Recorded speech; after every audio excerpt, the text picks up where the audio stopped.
Eggcorns are a special, productive kind of mistake. They are created when someone mix-matches the letters in a word or the words in a phrase, but the result still makes sense.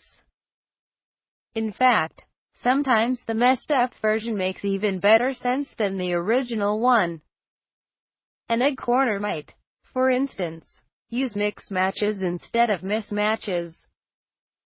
An eggcorner might assert that something is jaw-droppingly good rather than jaw-droppingly. If you've ever told someone they're a real trooper or said you're chomping at the bit, then you are an eggcorner, too. The term eggcorn, coined by British-American linguist Jeff Pullum, hit a milestone this week when Merriam-Webster added it to their unabridged online database. But despite recognition from America's best-known dictionary, many people continue to mint and recycle eggcorns without ever knowing they're doing it, or that the action has a name.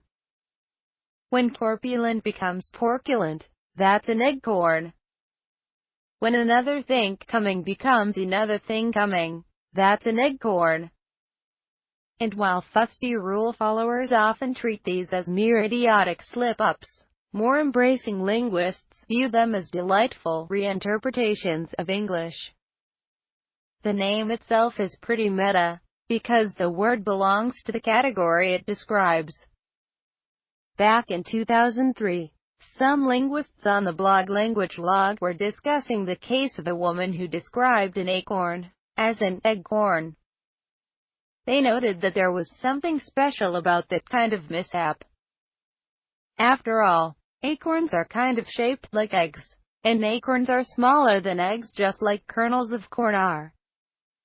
When you think about it, acorns are to trees what eggs are to chickens, and humans for that matter, seeds that spring into new life. It's not as if she called the acorn a rainstorm in some classic, just mixin' up two things that sound alike malapropism. So Pullum made a suggestion, that if no suitable term already exists for cases like this, we should call them eggcorns. And a star was formed. This week, Merriam-Webster added eggcorn to its unabridged online dictionary, along with about 700 other entries. This is their editor's definition, a word or phrase that sounds like and is mistakenly used in a seemingly logical or plausible way for another word or phrase either on its own or as part of a set expression. The Oxford English Dictionary beat them to the punch, adding this to their ranks in 2010.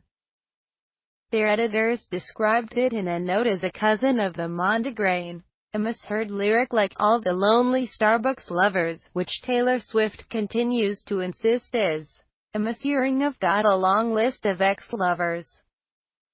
That name is meta too, coined for Lady Mondegrain, a misinterpretation of the phrase laid him on the green in the fine old ballad, The Bonny Earl of Murray.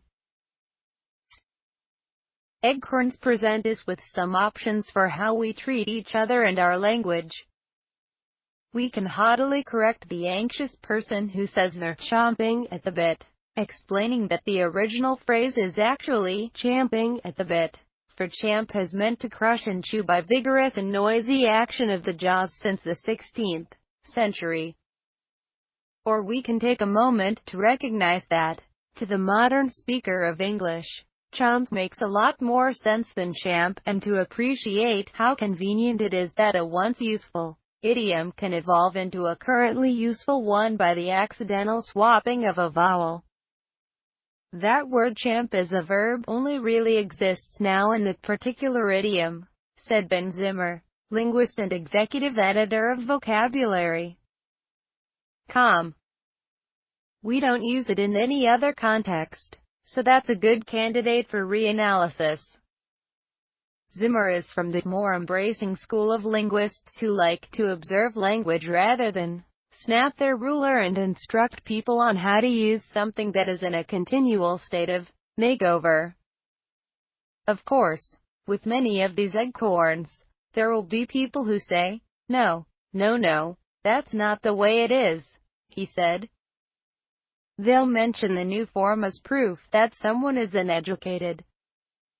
But this is something that we all do with language, whether we're educated or uneducated, taking forms and relating them to things we already know. Zimmer presents the example of free rein, the original version referring to horses with loose reins that allow free motion, and free rein, the Eggcorn that evokes the feeling of a ruler who can do whatever he or she might like with their kingdom. He also mentions real trooper, which is a corruption of real trooper, conjuring the image of an intrepid soldier rather than a dependable member of an acting troop.